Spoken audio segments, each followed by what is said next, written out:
ஒரு மகிழ்ச்சியான செய்தி. இதயம் நல்லெண்ணெயின் விலை லிட்டருக்கு ரூபாய் 105 குறைஞ்சிருக்கு.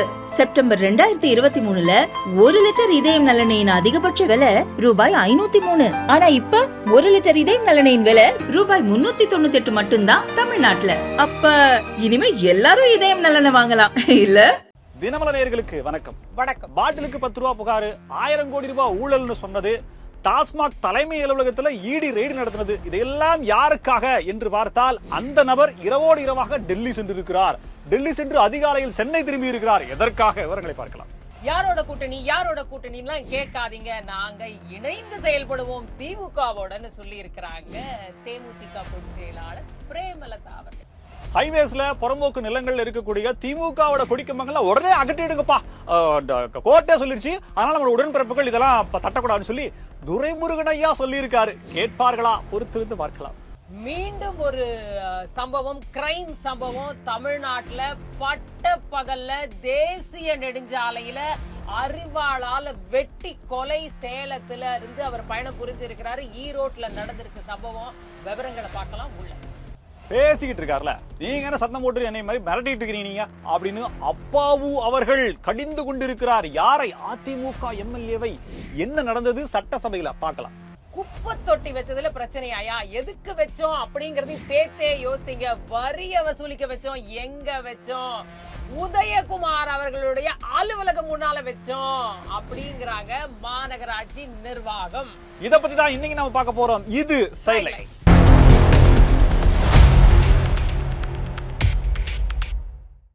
சமீபத்துல டாஸ்மாக் தலைமை அலுவலகத்தில் நடந்த ரெய்டு, 1000 கோடி ரூபாய் அளவுக்கு நடந்த முறைகேடு அப்படின்ற மாதிரி சொல்லிருக்காங்க. ஆதாரம் இருக்கா அப்படின்னு சொல்லி இவங்க கேட்க, ஏற்கனவே நடந்த கெக்ரான் கம்பெனியினுடைய விஷயங்கள்லாம் நீங்க எடுத்துட்டு வரீங்க அப்படின்ற மாதிரி சொல்றாங்க. அதாவது திமுக தரப்புல என்ன சொல்றாங்க, அந்த காலத்து கடந்த ஆட்சி காலம் அங்க, அதாவது மொத்தமா வந்து ஒரு 31 நினைக்கிறேன் சரியா எண்ணிக்கையில, அதிமுக ஆட்சியில 31 வழக்குகள் டாஸ்மாக்ல பதியப்பட்டது. இவங்க திமுக அவர்கள் ஆட்சி பொறுப்பு ஏற்ற பிறகு 7 வழக்குகள் பதியப்பட்டிருக்காங்க. 30 லட்சம் ரூபாய்க்கு மேல போனாதான் இடி அவர்கள் இந்த சோதனை அப்படின்ற மாதிரி இருக்காம. அதற்கு கீழே இருந்தது அப்படின்னா வர முடியாது அப்படின்றதுனால அதிமுகவில் இருந்த வழக்கையும் சேர்த்து மொத்தமா இவங்க பாக்குறாங்க அப்படின்னு ஒரு நியாயமான கருத்தை உதித்து இருக்கிறார்கள் திமுகவை சார்ந்தவர்கள். சோ அப்படி பார்த்தா அப்ப இந்த 7ல ஏதோ இருக்கா அப்படின்ற கேள்வி நமக்கு இருக்கு. ஆனா அதுக்கு என்ன பதில் சொல்ல போறாங்க? சரியா, இத ஒரு பக்கம் வச்சிருவோம். இத ஒரு பக்கம் வச்சிருவோம். அந்த பாட்டில் 120 ரூபாய்க்கு 130 ரூபாய் வாங்குறீங்களா, அது என்ன அப்படின்ற மாதிரி கேட்டா அப்படின்னா அதுக்கு பாத்தீங்கன்னா பதில் இல்ல. இப்ப என்னன்னா, இதுக்கு இடையில ஆதாரங்கள் சிக்கி இருப்பதாகவும், இதுக்கு நடவடிக்கை எடுத்தால் எங்கோ சென்று விடுவதாகவும் அப்படின்ற மாதிரிலாம் பல தகவல் வந்துருந்து. இருந்தாலும் நைட்டோட நைட்டா மாண்புமிகு அமைச்சர் செந்தில் பாலாஜி அவர்கள் டெல்லி போயிட்டாங்க. நீங்க ஈடியை ஏவி விட்டீங்கன்னா நாங்க என்னையா பண்ண முடியும்? டெல்லிக்கு தானே போக சரி, டெல்லிக்கு போயிருக்காரு. மாண்புமிகு ஒன்றிய அவங்களுடைய பேச்சுல மத்திய அமைச்சரையோ அல்லது இலாக்காவினுடைய அமைச்சரையோ அல்லது பாஜகவினுடைய உயரதிகாரிகளையோ அல்லது யாரையாவது சந்திச்சிருக்காங்க அப்படின்னா எதுவுமே தகவலே இல்ல. உட்கார்ந்த இடத்துல பாப்போம். 1.5 வருஷம் முன்னாடி நாங்க எங்க இருந்து வேலை பார்த்தோம்? உட்கார்ந்த இடத்துல பாப்பீங்களா? 1.5 வருஷம் முன்னாடி உட்கார விட மாட்டாங்க ஐயா, விட மாட்டாங்க. 1.5 வருஷம் முன்னாடி நாங்க எங்க இருந்து வேலை பார்த்தோம், எவ்வளவு தேர்தலை பார்த்தோம், போய் அவங்கள பாரு இவங்க அப்படி போனாரு. மனுஷன் யாரத்தான்ப்பா பார்த்தாரு அப்படின்னு பாத்தீங்கன்னா மூத்த வழக்கறிஞர்களை பார்த்திருக்கிறார். சட்ட ரீதியாக நாங்க எதிர்கொண்டுட்டு வரோம். உங்களுக்கு வந்து நீங்க அதை திருத்தி பேசுறதுக்கு அடுத்து இடி ரெய்டுக்கு அப்புறம் என்னன்னா குற்றப்பத்திரிகை தாக்கல், வழக்கு விசாரணை சொல்லி கோர்ட்டுக்கு தானே நீங்க வருவீங்க. நாங்க பாத்துக்கிறோம். அங்க பார்த்து ஏன் ஏரியாவுக்கு வர சொல்லல, ஏன் ஏரியாவுக்கு மாதிரி அவரு பாத்துருக்காரா, என்ன நடந்ததுன்னு தெரியல. அப்படி நைட்டோட நைட்டா போயிட்டு அதிகாலையில திரும்பவும் வந்துட்டாருங்க சென்னைக்கு. என்னப்பா நைட்டு போறாரு, பார்த்தா சட்டமன்ற கூட்டத்தொடர் நடந்துட்டு இருக்குது, பார்த்தா அதிகாலையில வந்துட்டாரே அப்படின்னு சட்டமன்றத்திலையும் சம்பவம் பண்ணிருக்காரு. அதாவது வானதி சீனிவாசன் அவங்க வந்து கேள்வி கேட்க, அதுக்கு துறை சார்ந்த அமைச்சர் பதில் சொல்லிக்கிட்டு இருக்க. அப்படி பாத்தீங்கன்னா அப்படியே எடுத்து அந்த பேச்சோட ஊடா எடுத்து வர்றாரு. சாட்டில எல்லாம் இங்க அடிச்சுக்கிட்டாங்க அப்படின்னு சொல்லி பாஜக தமிழக தலைவர் அண்ணாமலை அவர்கள் அப்படியே அடிக்கோடிட்டு காட்டி தன்னுடைய என்ன சொல்றது, அமைச்சர் டெல்லி போயிட்டு வந்தாரு. அதுக்கப்புறம் அங்க ஒன்னும் மூவ்மெண்டே இல்லாம போச்சு அவருடைய வழக்கு. நல்ல கருத்து என்னன்னா, மூத்த அமைச்சர் ஐயா துரைமுருகன் ஐயாவுடைய மகன் கதிரானந்த் அவர்கள், அவர்கிட்ட பாத்தீங்கன்னா அவருக்கு சம்பந்தமான இடங்கள் எல்லாம் இடி ரெய்டு போறாங்க. அன்னைக்கு பாத்தீங்கன்னா உடனே அடுத்த நாள் இவரு கிளம்பி டெல்லி போறாரு. காவேரி பிரச்சனையை தீர்க்க போனாரோ எல்லாரும் கேக்குறாங்க. டெல்லி போறாரு, அங்க போய் பார்த்துட்டு மறுபடியும் அடுத்த நாள் திரும்பி வர்றாரு. இங்க இடி ரைடு, டாஸ்மாக் நிர்வாகத்துல இடி ரைடு வருது, உடனே இவரு கிளம்பி போயிட்டு 200 ரூபாய் போயிட்டு அதிகாலையில திரும்பி வந்துறாரு. என்ன நடக்குது அப்படின்றது தெரியல, பொறுத்திருந்து பார்க்கலாம். தமிழ்நாட்டுல சட்டம் ஒழுங்கு ரொம்ப நல்லா இருக்குப்பா, ரொம்ப நல்லா இருக்கு. அடிக்கடி டெய்லி ஒரு 3-4 சம்பவமாவது நடக்குது. நல்ல ஸ்ட்ராங்கா பண்றாங்க. நல்ல பட்ட சட்டம்னா பகல்ல இதுதானே. அந்த மாதிரிதான் இருக்கு. பட்ட சட்டம் பகல்ல ஒழுங்கா இருக்கு. பட்ட பகல்ல டைரக்டா அரிவாள் எடுத்துட்டு வந்து கார் சேசிங் எல்லாம் பண்ணி வெற்ற அளவிற்கு சட்டம் ஒழுங்கு சோஹோஹோன்னு போய்கிட்டு இருக்கு. சேலத்தை சேர்ந்தவர் ஜானா, அவரோட மனைவி ஆதிரா, ஜானுக்கு ஏற்கனவே நிறைய குற்ற வழக்குகள் இருக்கான். அவர் ரவுடியா இருந்தவரா, இதெல்லாம் இப்ப சொல்ல வர்றாங்க போலீஸ். உடனே தெரிந்த உடனே இதெல்லாம் வருது விவரம். அவங்க வந்து திருப்பூருக்கு போயிட்டு இருக்காங்க. ஈரோட்ல வழியில போயிட்டு இருக்கும்போது 12:15 மணிக்கு பின்னாடியே கார் ஒண்ணு வந்து சேசிங் வந்து அப்படி போய் ஃப்ரண்ட்ல போய் நின்று அரிவாள் எடுத்து டைட்டா வெட்டி இருக்கிறாங்க. அவங்க ஒய்ஃபு தடுக்க போயிருக்காங்க. அவங்க மேலையும் வந்து அரிவாள் விட்டு இவர் இறந்துட்டாரு. அவங்க உயிருக்காக போராடி கொண்டிருக்கிறார்கள் அப்படின்றதுதான் விஷயம். இதுக்கு இப்போ என்ன முட்டு கொடுத்து என்ன பதில் கொடுத்து தனிப்பட்ட பழி, தனிப்பட்ட கோபம். சமீபத்தில் நடந்த அந்த தொழுகைக்கு போட்டுட்டு வெளியில வந்த இஸ்லாமியர் அவர் கொலை செய்யப்பட்டார். அது வந்து நில பிரச்சனை அப்படின்ற மாதிரி அதுக்கு கவன ஈர்ப்பு தீர்மானம் இன்னைக்கு சட்டசபையில கொண்டு வர்றாங்க. அதற்கு முதலமைச்சர் சொல்றாரு, அதுக்கு தனிப்படை அமைத்து சிலரையும் கைது பண்ணிட்டோம் அப்படின்ற மாதிரிலாம் சொல்றாங்க. சில பேர் சரணடைஞ்சிருக்காங்க அந்த வழக்கு சம்பந்தப்பட்டவர்கள். அதை தாண்டி பாத்தீங்கன்னா சில நாட்களுக்கு முன்னாடி, சில வாரங்களுக்கு முன்னாடி பாஜக பிரமுகர் ஒரு காணாம போயிட்டார். அவரு பாத்தீங்கன்னா இன்னைக்கு சடலமாக கண்டெடுக்கப்பட்டிருக்கிறார். கட்சி பிரமுகர்கள் ஒரு பக்கம் இப்படி பண்ணப்படுறாங்க, இஸ்லாமிய சிறுபான்மையினர்கள் ஒரு பக்கம் இப்படி பண்றாங்க, ரவுடிகளுக்குள்ளேயே கோஷ்டி மோதல்ல நடக்குது. சட்டம் ஒழுங்கு எங்கயா போச்சுன்னு சொல்லி கேள்விகளை எழுப்பிக்கிட்டே இருக்காங்க. ஆனால் அதற்கு சரியான முறையான பதிலோ உள்துறையிலன்னு தெரியல. அந்த இரும்பு கரத்தை எங்கதான் வச்சிருக்கீங்க? இருக்குதா அந்த துருப்புடித்த கரத்தையாவது காட்டுங்களேப்பா அப்படிங்கறதுதான். இருக்குதா துருப்புடிச்சு போச்சா இல்ல பழைய இரும்பு சாமானுக்கு போட்டுட்டீங்களா அப்படின்ற மாதிரி கேள்விகள்லாம் முன்வைக்கப்படுது. அடிப்படையான சட்டம் ஒழுங்கை கவனம் செலுத்த மாட்டீர்களா அப்படின்ற எல்லோருடையும் உள்ள கிடக்கையா இருக்கு. நேத்து சபாநாயகர் அப்பாவு அவர்கள் மீது நம்பிக்கையில்லா தீர்மானம் கொண்டு வந்தாங்க. வாக்கெடுப்பு மற்றும் நடந்த சம்பவம், வாக்கெடுப்பு அப்படின்ற மாதிரி நடந்து நிரூபித்து காட்டியிருக்கிறார். கடமை, கண்ணியம், என்னது என் ஆளின் மேல் கை வைத்தது யார் அப்படின்னு சொல்லி முதலமைச்சர் வரிந்து கட்டி கொண்டு பல விஷயங்களை பேசியிருந்தாரு.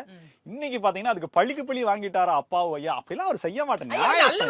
நல்ல மனுஷன், நேர்மையானவர், நியாயமானவர், நல்லவர், சிறந்தவர், வல்லவர், எப்படி நேர்மை துறை சார்ந்த அதிகாரிகள் அந்த சட்டப்பேரவையை நடத்தி செல்பவர்ல சொன்னாங்களே, புரியல இன்னமும் நீங்க எப்படி பேசுறீங்க? துறை சார்ந்த அமைச்சர்கிட்ட கேள்வி கேட்டா அதுக்கு இவரே பதில் சொல்லிடுவாருன்னா பாத்துங்களேன். அந்த அளவுக்கு தெரிஞ்சு வச்சிருக்காருப்பா, நாட்டு நடப்ப அந்த அளவுக்கு தெரிஞ்சு வச்சிருக்காரு. அப்படிப்பட்டவரையே கோவப்படுத்திட்டீங்களே அப்படின்ற மாதிரி இன்னைக்கு அம்மன் அர்ஜுனன் அதிமுகவோட சட்டமன்ற உறுப்பினர் கோயம்புத்தூர், இவர் பாத்தீங்கன்னா உட்காந்துக்கிட்டே எனக்கு வாய்ப்பு கொடுக்க மாட்டேங்குன்னு சொல்லி ஏதோ சத்தம் போட்டிருக்காரு. அப்பாவை பார்த்து அருள்மொழிவர்மன் பேசிட்டு இருக்காரு. சட்டமன்ற உறுப்பினர், அதிமுக சட்டமன்ற உறுப்பினர் அருள்மொழிவர்மன் கேள்வி நேரத்தின் போது பேசிக்கிட்டு இருக்காரு. பேசிட்டு இவரு இடையில எழுந்துச்சு எனக்கு கொடுக்க மாட்டேங்கிறீங்க ஏதோ பேசிருக்காரு. உடனே ஏங்க என்ன பேசிட்டு இருக்கீங்க நீங்க? இதெல்லாம் சரியில்லை பாத்துங்க. நீங்க 66 பேர் இருக்கீங்க, எல்லாத்துக்கும் நான் எப்படி வாய்ப்பு தர முடியும்? ஒரு ஆளுங்கட்சி உறுப்பினர்னா ஒரு எதிர்கட்சி உறுப்பினர் அப்படியே மாத்தி தான் கொடுக்க முடியும். எல்லாத்துக்கும் கொடுக்க முடியாது. இருக்கிற நேரத்தில் 2 நாள் எல்லாத்துக்கும் எப்படி கொடுக்க முடியும்? இதெல்லாம் சரியில்லை பாத்து கொடுங்க அப்படின்னு சொல்லிட்டு எடப்பாடி கே பழனிசாமி கம்ப்ளைண்ட் பண்ற அளவுக்கு போயிட்டாருன்னா பாத்துங்களேன். ஆனா இதெல்லாம் இடிக்குது. டெல்லிக்கு இது பொருந்துமோ? ஏன்னா அங்க மட்டும் இவங்க எல்லாம் வந்து இதே தானே அங்கேயும் பண்றாங்க. ஆனா இது வரைக்கும் இருந்த சபாநாயகர்கள்லயே பக்காவா ஸ்கெட்ச் போட்டு சூப்பரா சொல்லாமலேயே விசுவாசத்தை காட்டக்கூடிய வச்சிருக்கோம். என்ன சும்மாவா பின்ன வேற லெவல்ல பெர்ஃபார்மன்ஸ் பண்ணிட்டு இருக்காரு. எப்பேற்பட்ட ஆளுங்களை எப்பேற்பட்ட இடத்துல வைக்கிறோங்கிறது தான் முக்கியம். இப்போ என்னன்னா திமுக காரங்கள்ட்ட போய் ஐயா சபாநாயகர் அப்பாவுக்கு அவருடைய பெர்ஃபார்மன்ஸ் அடிப்படையில 5 ஸ்டார், நீங்க எத்தனை ஸ்டார் கொடுக்குறீங்கன்னா 6 ஸ்டார் கொடுக்குறேங்க. 5 தாயா கொடுக்குறேங்க 5 அப்படின்ற மாதிரி அவங்க சொல்லிடுவாங்க போல இருக்குது. அந்த அளவுக்கு விசுவாசத்தை காட்டி கொண்டிருக்கிறார். இன்னைக்கு சட்டசபையில அதிமுக சட்டமன்ற உறுப்பினர் இந்த சைடுல இருக்கவங்க பேசாதீங்கன்னு மைக் ஆஃப் பண்ணிட்டு இவரே பேசிடலாம் எல்லாத்தையும் நான் நினைக்கிறேன். அம்மன் அர்ஜுன்ட்ட கோபப்பட்டு பேசினார் அப்படிங்கறதெல்லாம் வரலாறு. தேமுதிக பொதுச் செயலாளர் பிரேமலதா அவர்கள் தன்னுடைய பிறந்த நாளை நேற்றைக்கு கொண்டாடி இருக்காங்க. எல்லா பக்கத்துல இருந்தும் அவங்களுக்கு வாழ்த்து மழை குவிந்து இருக்கிறது. தேமுதிக எங்க என்னையா பண்றீங்க? உங்களுக்கு ராஜ்யசபா சீட்டு கொடுக்க மாட்டேன்னு சொல்லிட்டாங்களே, இருக்கீங்களா கூட்டணியில இருக்கீங்களான்னு எங்க அவங்க போனாலும் அதனால இந்த கேள்வியை வச்சாங்க. இன்னைக்கு அவங்க பதில சொல்லி மார்ச் மாசம் மழை பெஞ்சுதாங்க, வாழ்த்து மழை. சரி, ஓகே. இப்ப என்னன்னா அவங்க எப்படி சேரும் போதே ஆதரவு கொடுக்கும் போதே பேசினாங்களா, எழுதி வாங்கினாங்களா, இல்ல வாய்மொழி உத்தரவாகவா, இல்ல எடப்பாடியார் அவர்கள் மீது வைத்திருக்கக்கூடிய நம்பிக்கையா என்னன்னு தெரியல. அவங்களுக்கும் என்ன பேசினாங்கன்றது தெரியல. இவங்க தேமுதிகவுக்கான சீட்டு அப்படின்னு சொல்லி கேட்க, நாங்க எங்கேயாவது எழுதி கொடுத்தோமா அப்படின்னு சொல்லி அவரு பேச, அதுக்கப்புறம் இவங்க எதுவுமே கவுண்டர் கொடுக்காம அப்படியே அமைதியாயிட்டாங்க. ஆனா இப்ப இவங்க சொல்லிருக்கிறது பாத்தீங்கன்னா, என்னடா இது ரூட் மாறுது. என்ன சொல்லிட்டாங்க? நியாயமான விஷயங்களுக்கு நாங்க திமுகவோட கூட்டணியில தான் இருப்போம்னு சொன்னாங்க. மக்களுக்காக பேசுறாங்க. இன்னும் அப்ப திமுக பக்கம் நியாயம் இருக்குன்றாங்களா? அதான சொல்றாங்க. அதிமுக பக்கம் அநியாயம் இருக்குன்றாங்க. மறுவரையறை பண்ணி கம்மி ஆச்சுன்னு சொன்னீங்கன்னா அதுக்கு நாங்க பேசுவோம். ஒரு ஆட்சினா நல்லது இருக்கும், கெட்டது இருக்கும். என்ன கெட்டதுன்னு முழுசா சொல்லிட முடியுமா? இல்ல நல்லது இருக்கிறது அதிமுக கூட்டணியில. அதிமுகவுக்கு திமுகவுக்கு எதிர்க்கட்சி, அது ஆளுங்கட்சி. இதெல்லாம் போட்டீங்கன்னா நீங்க வருவீங்க லைனுக்கு. அததான் கேக்குறோம். தேமுதிகவுக்கு சீட்டு இல்லன்னு சொல்லி அதிமுக சொன்னதுனால அங்க மறுபடியும் சீட்டு போடுறாங்களா, துண்டு போடுறாங்களா அப்படின்ற கேள்வி வருது. அதுக்கு என்ன பதில் இருக்கு? தேர்தல் இதெல்லாம் வர்றது சகஜம் தான். இல்ல, அவங்க அதுக்கு பதில் சொல்றாங்க. நாங்க இந்த கூட்டணியில தான் இருக்கிறோம், எங்களுக்குள்ள எந்த பிணக்கம் இல்லன்னு சொல்லி அதுக்கு அடுத்ததும் சொல்றீங்க நீங்க. அதுதான் நல்ல ஒரு டிமாண்ட் வைக்கிறாங்களோ, டிமாண்ட் எனக்கு ஒரு 100 சீட். எனக்கு 2 பக்கம் இங்க பாருங்க, இந்த சைடுல இருந்து வாழ்த்து வருது, அந்த சைடுல இருந்து வாழ்த்து வருது, சென்டர்ல இருந்து பிறந்த நாளுக்கு வாழ்த்துறதெல்லாம் ஒரு மேட்டராங்க. வாழ்த்து போன பிறந்த நாளுக்கு வந்துதா? அதுதான் கேள்வி. எல்லா பிறந்த நாளுக்கும் வருதா அப்படின்றதுதான். 5 3 8 8 1 9 அது ராசியான நம்பர்ன்றனால அவர் வாழ்த்து வந்திருக்குது போல இருக்குது. அப்ப எல்லா பக்கத்துல இருந்து வாழ்த்து வரும்போது எல்லா பக்கத்துலயும் டிமாண்ட் ஏறத்தானே செய்யும். அது கரெக்டா பண்றாங்கல்ல. அப்பதான் உடனே சொல்லிட்டாங்க 234 தொகுதிக்கு நிர்வாகிகளை போடுவோம், நாங்க எங்க இருக்கோமோ அங்கதான் வெற்றி. தேமுதிக நிக்கிற கூட்டணியில அனைத்து 234 தொகுதியிலும் வெற்றிட்டாங்க. அதுதான் நீங்க அந்த கான்பிடன்ஸை தான் நீங்க பார்க்கணும். அதிமுகவை சேர்ந்த சித்தன் அப்படின்றவர் ஒரு கட்சியில ஏதோ பொறுப்புல இருக்காரு. அவர் பாத்தீங்கன்னா ஹைகோர்ட்ல, மதுரை ஹைகோர்ட்ல, மதுரை உயர்நீதிமன்ற கிளையில ஒரு கேஸை ஃபைல் பண்றாரு. என்ன அப்படின்னா, இந்த இருக்கக்கூடிய கொடிக்கம்பத்தை புதுப்பிக்கணுங்க. நாங்க இது வந்து ரொம்ப பழசாகி போச்சு, அதனால இது இடிச்சுட்டாங்க, பெருசா வைக்கணும். அப்படியே பாத்தீங்கன்னா ஹைவேஸ்ல இன்னொரு கொடிக்கம்பம் வைக்கணும், அதுக்கு நீங்க அனுமதி கொடுங்க. இதெல்லாம் வந்து காழ்ப்புணர்ச்சியின் காரணமாக திமுக எங்களுக்கு கொடுக்க மாட்டேங்குன்னு சொல்லி இவரு போட, அவரு உடனே குற்றவியல் வழக்கறிஞர் மற்றும் கூடுதல் குற்றவியல் வழக்கறிஞர்லாம், அரசு தரப்பு வழக்கறிஞர் இல்ல, அவங்கள்ட்ட வாத பிரதிவாதங்கள்லாம் நடத்தி தீர்ப்பு சொல்ல ஆரம்பிச்சாரு. பாத்தீங்கன்னா மொத்தம் 113 கேஸ் வந்துக்குது. எல்லாமே இந்த கொடிக்கம்பத்து கேஸ். இது பாத்தீங்கன்னா வைக்கிறப்ப சண்டை வருது, கொடி ஏத்துறப்ப சண்டை வருது, பொதுமக்களுக்கு ரொம்ப இடையூறா இருக்குது, டிராபிக் மொத்தமா பாதிக்கப்படுது. அதிக அளவுல பாதிக்க வரப்படுது. உன்னதை விட எனக்கு குட்டையா இருக்குன்னு சொல்லி நீங்க வேற குச்சி வேற நேரத்துல அதெல்லாம் பிரச்சனையா வருது, அடிச்சுக்கிறீங்க, ஒரே கலவரமாகுது. அதனால இந்த ஹைவேஸ்ல புறம்போக்கு நிலத்துல அனுமதி இல்லாமல் இருக்கக்கூடிய கொடிக்கம்பங்கள், அது எந்த கட்சியா இருந்தாலும் சரி, ட்ரம்ப் வச்சிருந்தா கூட சரி, இல்ல ஜோ பைடன் வச்சிருந்தாலும் சரி, அது கட் அவுட், அது வேற கேஸ். இது வந்து கொடிக்கம்பத்துக்கு மட்டும் தான். சோ எல்லாத்தையுமே நீக்கிங்கன்னு சொல்லி சொல்றாங்க. உடனே சும்மா இருப்பாங்களா? கோர்ட் என்னைக்கோ சொல்லிடுச்சு. ஆமா, ஜனவரி மாசம் சொன்னாருங்க. அப்பீல் போறாங்க மார்ச் 6ஆம் தேதி. மார்ச், ஆமா, என்னங்க இது, அப்பீல் போவீங்க அந்த அரசுல? மார்ச் 6ஆம் தேதி டபுள் ஜட்ஜ் பெஞ்ச் அவங்கள இதெல்லாம் என்னங்க, இதெல்லாம் ஒரு கேஸ் கொண்டு வந்து, இதெல்லாம் அவர் சொன்னது நீ கரெக்டுங்க சொல்லிட்டு அவங்களும் கன்ஃபார்ம் பண்ணிட்டாங்க. அப்புறம் பாத்தீங்கன்னா இதுக்கு முதல் கட்சியாக, அதாவது நேர்மை, உண்மை, நன்மை அப்படிங்கிற கட்சி ஒரே கட்சி எதுனா அது திமுக தான். அந்த திமுகவினுடைய உயர் பொறுப்பில் இருக்கக்கூடிய ஐயா துரைமுருகன் ஐயா அவர்கள் என்ன சொல்லிட்டாருன்னா, தம்பி நீதிமன்றம் சொல்லிருச்சு, ஹைவேஸ்லயும் புறம்போக்கு நீதிமன்றம் சொன்னதை நீங்க செய்றீங்களா ஐயா? நீதிமன்றம் கூட தான் சொல்லிச்சு. அந்த கேள்வில கேட்க கூடாது, நீதிமன்றம் நீட்ட கூட தான் சொல்லி இருக்கு. அப்ப அதுக்கு என்ன பதில் சொல்ல போறீங்கன்னு தெரியல. என்னன்னு தெரியல. ஒருவேளை நீங்க தலைப்பு செய்தியா வரணுங்கிறதுக்காக அவர் ஏதோ சொல்லிட்டாரான்னு தெரியல. ஹைவேஸ்லயும் புறம்போக்கு நிலத்தில் இருக்கக்கூடிய திமுகவுடைய கொடிக்கம்பங்கள் மாத்தி கீர்த்தி அதிமுக கொடிக்கம்பத்தை இடிச்சிடாதீங்கப்பா குறிப்பா எதை உணர்த்தினாரோ அது வந்து அவங்க தொண்டர்களுக்கு. ஒருவேளை இந்த கோடு வேர்டு என்னன்றது தெரியல, இதை இடிக்கும் போது கடப்பால 2 வீடு இங்கேயும் விட்டுருவானா தெரியல. திமுக கொடிக்கம்பங்களை அகற்றிருங்கப்பா.